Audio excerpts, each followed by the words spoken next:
Hi, I'm Katie, your safety trainer, and in today's video, we'll be talking about walking and working surfaces safety. Walking and working surfaces are basically any horizontal or vertical surface that you use to walk, work, or reach a work area. They're everywhere, and because we use them every single day, it's easy to become too comfortable and not think twice about them. Train, track, remind. Train, track, remind. Do it! Train, track, and remind. Safety training doesn't have to be expensive or complicated. With GotSafety Lite, you get unlimited access to over 2,000 professionally made safety videos, all in English and Spanish, for just $10 a month. No contracts, no hidden fees, just simple, effective training. But maybe you need more than just videos. With our full GotSafety app, our learning management system, you can train, track, and remind your employees automatically. And what if you've already spent tens of thousands of dollars building your own learning management system? We get it. You don't have to start over. We can supply the content so you can keep using the system you've already paid for. But here's the kicker. If there's a video you need that we don't have, we'll make it for you at no cost because we're that confident you'll love GotSafety. 3 ways to get the training you need. 1 place to get it all.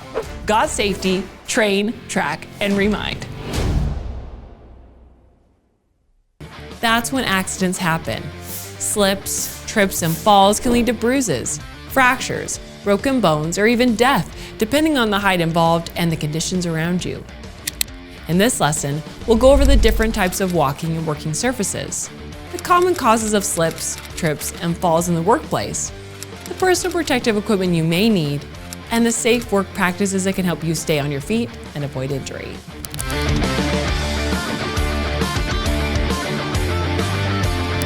Walking and working surfaces come in many forms. Some of the most common ones you'll deal with are floors, stairs, ladders, roofs, platforms, scaffolds, and walkways. Each of these surfaces brings its own risks, which is why it's important to stay aware of where you're stepping and how you're moving. If you'd like more detailed guidance on ladders, scaffolds, or stairs, make sure to check out our lessons, Ladders, Scaffold Safety, and Stair Safety.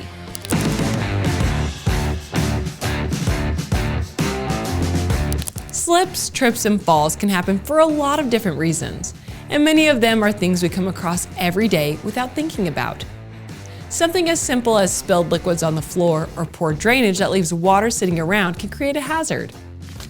Uneven or damaged flooring and sudden changes in elevation can also trip you up.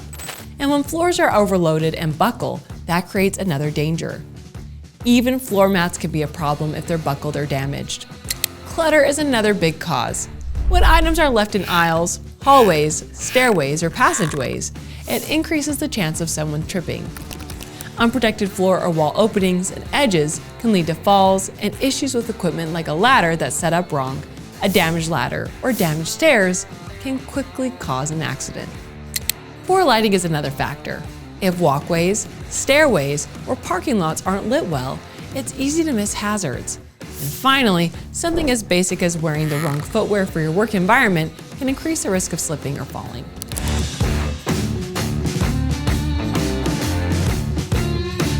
One of the best ways to cut down your chances of getting hurt from a slip, trip, or fall is by wearing the right personal protective equipment for the job and the area you're working in. That could mean wearing a hard hat or helmet to protect your head, non-slip shoes or boots to help you keep steady on your feet, and in certain situations, a personal fall harness for extra protection. Before you put on any of this gear, always take a moment to check it over for signs of wear or damage. If something looks worn out or broken, don't ignore it. Report it to your supervisor and avoid using it because damaged PPE won't keep you safe when you need it most.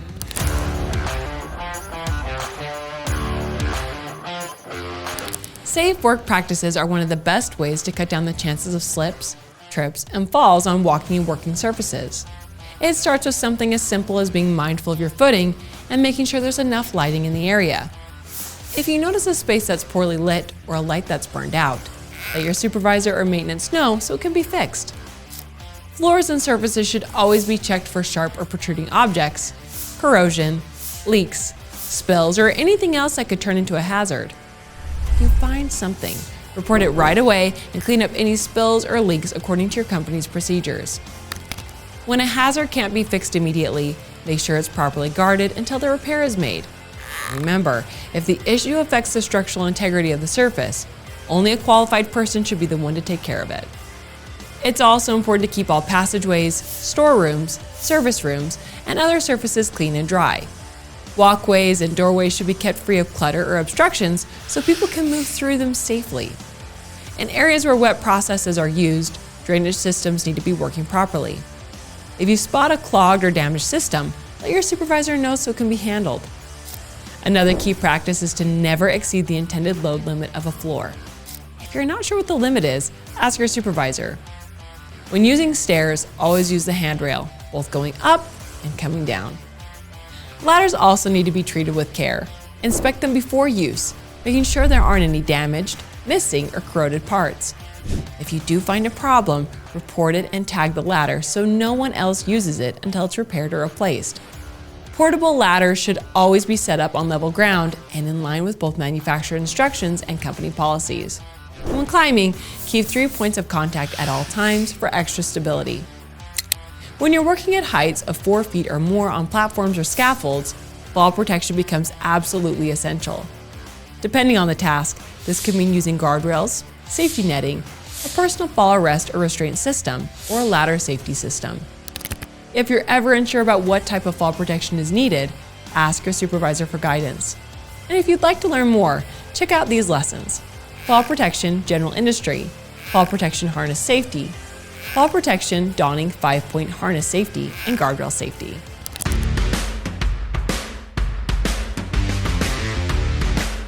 To wrap this up, walking and working surfaces are something we all use every single day.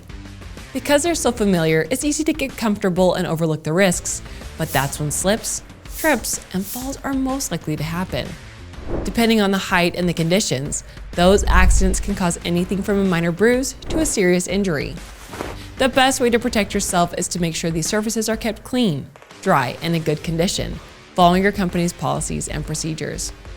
And whenever you're working on platforms or scaffolds, always use the right fall protection.